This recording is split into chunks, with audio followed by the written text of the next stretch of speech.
Hello guys, ito nakita nyo yung yan yung ground glutinous rice at saka yung grated coconut.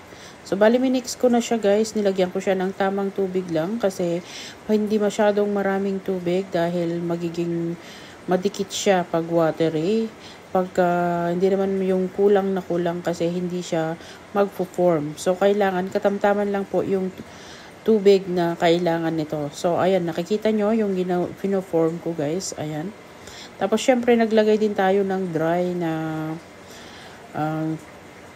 glutinous rice para sa ganun doon natin siya i-roll. So, eto, ginagawa ko siya guys. Bali, gumagawa ko ng isang batch na para pwede ko na siyang ilagay. So, dito sa kabilang side, bali, nag-init na ako ng dito, ng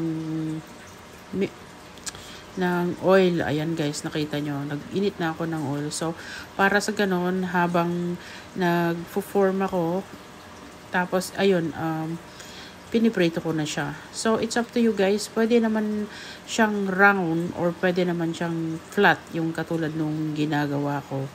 Ayan. So, ayun na nga guys. Thank you so much for watching and please continue to support my channel.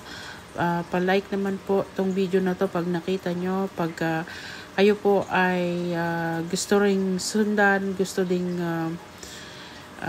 gawin ito or experience na makagawa. Maganda po, mabilis lang pong gumawa nito. Tubig lang po ang ingredients, glutinous rice, sugar, at saka konting tubig. Yun lang po yung kailangan nyo. Tapos ito na nga, ipiprito natin siya. Tapos, ayan, tignan nyo kung gusto nyo na yung pagka-brown guys. Pero kung kulang pa yung pagka-brown, iba-brown mo muna siya ng medyo mas matagal pa. So, ito na yung luto na ginagawa na natin. So, okay dito, maglalagay na tayo ng sugar, ng mga 1 cup sugar. Tapos, imimelt natin ito guys, ika-caramelize po natin ito. So, ayan, maglagay tayo dyan. Tapos, after that, maglalagay din tayo ng konting tubig para po sa ganun ay madali siyang mag-melt. So, dito po naglagay tayo ng konting tubig para po sa ganun ay ma-melt po yung ating sugar. At dito po low fire po ang aking ginamit para po hindi siya masunog. Kasi po pag matuyo po yung tubig, nagbubuo-buo po ulit yung sugar.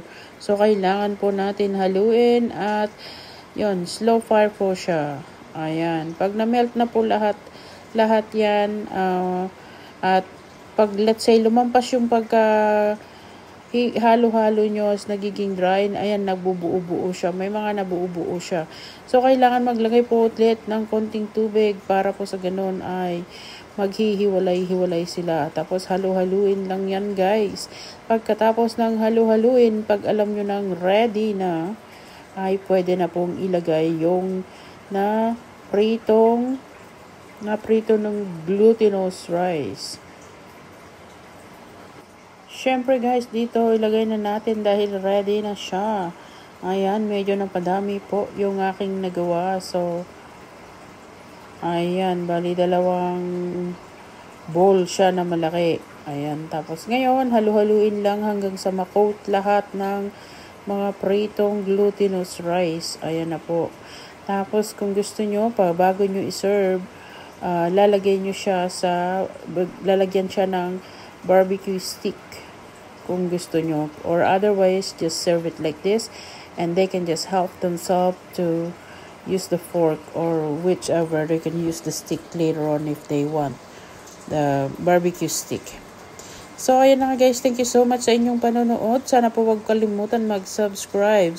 I-like po ang video na ito at salamat. God bless everyone.